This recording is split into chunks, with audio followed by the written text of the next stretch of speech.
urusan masalah Isra sakabeh anbiya wal mursalin pernah ngalaksanakeun Isra.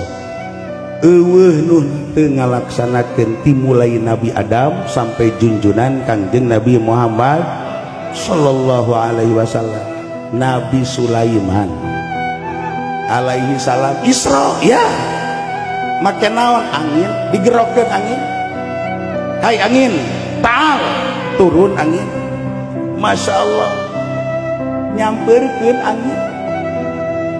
Dek Isra baginda Kangjeng Nabi Sulaiman teh lain sorangan, diajak keluarga, diajak para gegeden jenderal-jenderal baik di kalangan manusia maupun di kalangan jin ilu. Ya Allah panggil jin panglimana ngarana Ifrit Supendi. Ya Allah Ifrit Supendi dipanggil. Ya Allah eta jin Ifrit Supendi buukna geus putih kabeh. Berangkat termasuk di kalangan manusia, jenderalna di kalangan manusia dipanggil eta teh. Masya Allah Asif Pudoli tuh biang jin di manusia.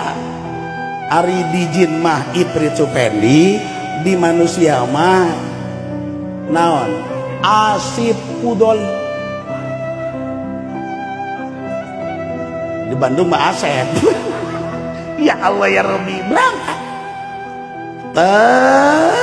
kabeh luar biasa naik hiber. Hei ribuan nu milu di pesawat angin. Masya Allah hiber. Eueuh nu nyebutkeun anehnya eueuh palarcaya jelema. Masya Allah hebatna Kangjeng Nabi Allah Sulaiman ketika diisrokeun ku Gusti Allah.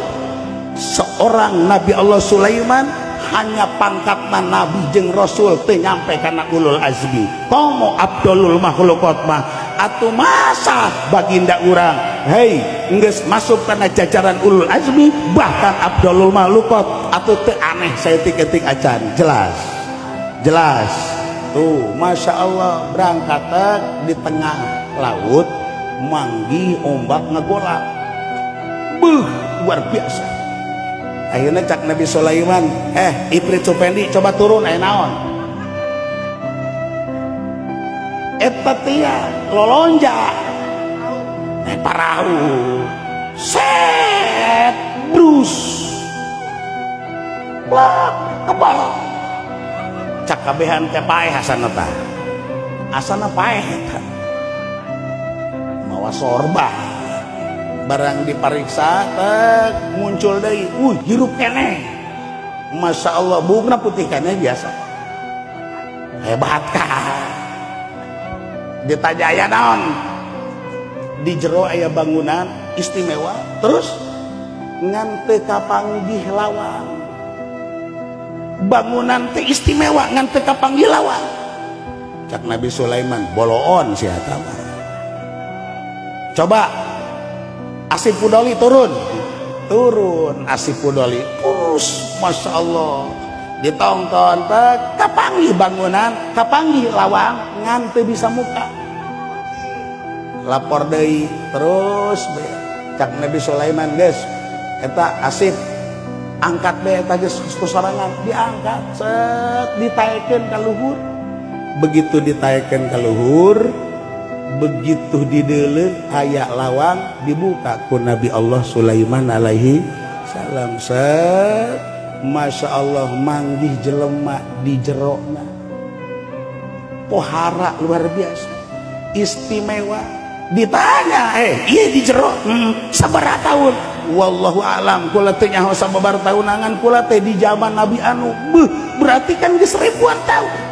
Aya naon di jero ieu lamun dahar kula tinggal kereteg doang.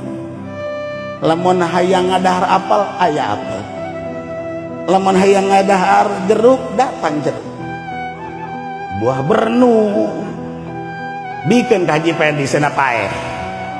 Ya Allah ya Robi, istimewa sangat luar biasa.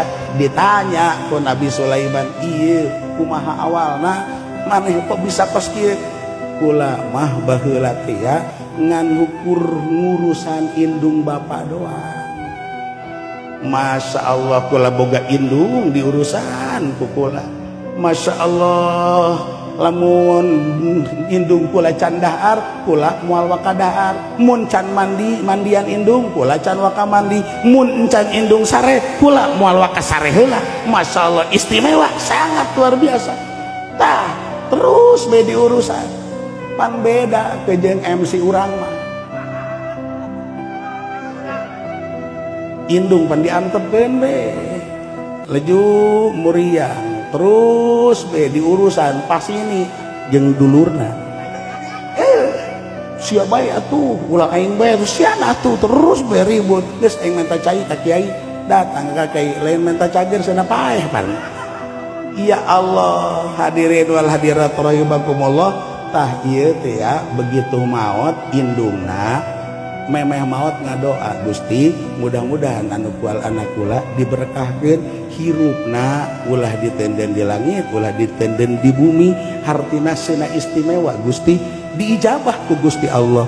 Tah ieulah oleh-oleh Isra Nabi Allah Sulaiman alaihissalam bahwa ternyata urang bersyukur karena ayana indung bapak urang ngahaolan indung bapak urang nyodakohan indung bapak urang bakal diberi keberkahan ku Allah subhanahu wa ta'ala.